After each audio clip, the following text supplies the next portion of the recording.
Fyodor Ivanovich Chaliapin was a Russian opera singer. Possessing a deep and expressive bass voice, he enjoyed an important international career at major opera houses and is often credited with establishing the tradition of naturalistic acting in his chosen art form. During the first phase of his career, Chaliapin endured direct competition from three other great basses: the powerful Lev Sibiryakov, the more lyrical Vladimir Kastorsky, and Dmitry Bukhtoyarov, whose voice was intermediate between those of Sibiryakov and Kastorsky. The fact that Chaliapin is far and away the best remembered of this magnificent quartet of rival basses is a testament to the power of his personality, the acuteness of his musical interpretations, and the vividness of his performances. Spelling note: he himself spelled his surname, French style, Chaliapin in the West, and his name even appeared on early HMV 78s as Theodor Chaliapin. In English texts, his given name is most usually rendered as Fyodor or Fyodor, and his surname is most usually seen as Chaliapin. However, in the Russian pronunciation the initial consonant S is pronounced like sh in shop, not as ch in chop, and in reference books the surname is sometimes given a strict romanization as Chaliapin. This spelling also better reflects the fact that the name is pronounced with 3 syllables, not 4. Early life: Fyodor Chaliapin was born into a peasant family on February 1, 1873 in Kazan, in the wing of merchant Lisitsyn's house on Rybnoryadskaya Street 10. This wing no longer exists, but the house with the yard where the wing was situated is still there. The next day, Candlemas, he was baptized in Epiphany Church on Bolshaya Prolomnaya Street. His godparents were his neighbors, the shoemaker Nikolai Tonkov and Ludmila Karitonova, a 12-year-old girl. The dwelling was expensive for his father, Ivan Yakovlevich, who served as a clerk in the Zemskaya Uprava, and in 1878 the Chaliapin family moved to the village of Amakyevo behind the area of Sukhanaya Sloboda, and settled in a small house. Early career: his vocal teacher was Dmitry Usatev. Chaliapin began his career at Tbilisi and at the Imperial Opera in St. Petersburg in 1894. He was then invited to sing at the Mamontov Private Opera. He first appeared there as Mephistopheles in Gounod's Faust, in which role he achieved considerable success. At Mamontov Chaliapin met Sergei Rachmaninoff, who was serving as an assistant conductor there and with whom he remained friends for life. Rachmaninoff taught him much about musicianship, including how to analyze a music score, and insisted that Chaliapin learn not only his own roles but also all the other roles in the operas in which he was scheduled to appear. With Rachmaninoff he learned the title role of Mussorgsky's Boris Godunov, which became his signature character. Chaliapin returned the favor by showing Rachmaninoff how he built each of his interpretations around a culminating moment or point. Regardless of where that point was or at which dynamic within that piece, the performer had to know how to approach it with absolute calculation and precision. Otherwise, the whole construction of the piece could crumble and the piece could become disjointed. Rachmaninoff put this approach to considerable use when he became a full-time concert pianist after World War I. On the strength of his Mamontov appearances, the Bolshoi Theatre in Moscow engaged Chaliapin, and he appeared there regularly from 1899 until 1914.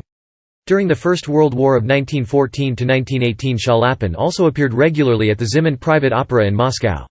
In addition, from 1901, Chaliapin began touring in the West, making a sensational debut at La Scala that year as the Devil in a production of Boito's Mephistopheles, under the baton of one of the 20th century's most dynamic opera conductors, Arturo Toscanini.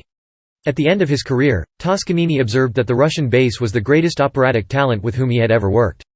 The singer's Metropolitan Opera debut in the 1907 season was disappointing due to the unprecedented frankness of his stage acting. But he returned to the Met in 1921 and sang there with immense success for 8 seasons, New York's audiences having grown more broad-minded since 1907. In 1913 Chaliapin was introduced to London and Paris by the brilliant entrepreneur Sergei Diaghilev, at which point he began giving well-received solo recitals in which he sang traditional Russian folk songs as well as more serious fare. Such folk songs included, Along Peterskaya, and the song which he made famous throughout the world, the Song of the Volga Boatman. In 1925, when he performed in New York, his piano accompanist was a young Harry Lubin, later to become a composer of music for the television series The Outer Limits. Later life Chaliapin toured Australia in 1926, giving a series of recitals which were highly acclaimed. Privately, Chaliapin's personal affairs were in a state of disarray as a consequence of the Russian Revolution of 1917. At first he was treated as a revered artist of the newly emerged Soviet Russia. However, the harsh realities of everyday life under the new regime, and the unstable climate which followed because of the ensuing civil war, combined with, reportedly, the encroachment on some of his property by the communist authorities, caused him to remain perpetually outside Russia after 1921. He still maintained, however, that he was not anti-Soviet. Chaliapin initially moved to Finland and later lived in France. Cosmopolitan Paris, with its significant Russian émigré population, became his base, and ultimately, the city of his death. He was renowned for his larger-than-life carousing during this period, but he never sacrificed his dedication to his art. Chaliapin's attachment to Paris did not prevent him from pursuing an international operatic and concert career in England, the United States, and further afield. In May 1931 he appeared in The Russian Season directed by Sir Thomas Beecham at London's Lyceum Theatre. His most famous part was the title role of Boris Godunov. He is remembered also for his interpretations of Ivan the Terrible in Rimsky-Korsakov's The Maid of Pskov and Salieri in Mozart and Salieri, Mephistopheles in Gounod's Faust, Don Quixote in Massenet's Don Quixote, and King Philip in Verdi's Don Carlos. Largely owing to his advocacy, Russian operas such as Mussorgsky's Boris Godunov and Kovanshina, Glinka's Ivan Susanin, Borodin's Prince Igor and Rimsky-Korsakov's The Tsar's Bride and Sadko, became well known in the West.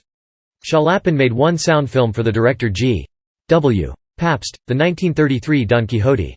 The film was made in 3 different versions, French, English, and German, as was sometimes the prevailing custom. Chaliapin starred in all 3 versions, each of which used the same script, sets, and costumes, but different supporting casts. The English and the French versions are the most often seen, and both were released in May 2006 on a DVD. Pabst's film was not a version of the Massenet opera but a dramatic adaptation of Miguel de Cervantes' novel, with music and songs by Jacques Ibert. In 1932, Chaliapin published a memoir, Man and Mask, 40 Years in the Life of a Singer. While touring Japan in 1936 he was suffering from a toothache, and a hotel chef devised a way to cook a steak to be extra tender for him. This dish is known in Japan as a Chaliapin steak to this day. Chaliapin's last stage performance took place at the Monte Carlo Opera in 1937, as Boris. He died the following year of leukemia, aged 65, in Paris, where he was interred. In 1984, his remains were transferred from Paris to Moscow in an elaborate ceremony. They were re-buried in the Novodevichy Cemetery. Personal life: Chaliapin was married twice. He met his first wife, Italian ballerina Iola Tornaghi, in Nizhny Novgorod. They married in Russia in 1898 and had 6 children: Igor, Boris, Irina, Lydia and twins Feodor Jr. and Tania. Igor died aged 4. Feodor Jr. was a character actor featured in Western motion pictures including Moonstruck and The Name of the Rose opposite Sean Connery. Boris was a well-known graphical artist, who painted the portraits used on 414 covers of the Time magazine between 1942 and 1970. While married to Tornaghi, Chaliapin lived with Marina Petzold, a widow who already had 2 children from her first marriage. She had 3 daughters with Chaliapin: Marfa, Marina, and Dacia. Chaliapin's 2 families lived separately, one in Moscow and the other in St. Petersburg, and did not interact. Chaliapin married Petzold in 1927 in Paris.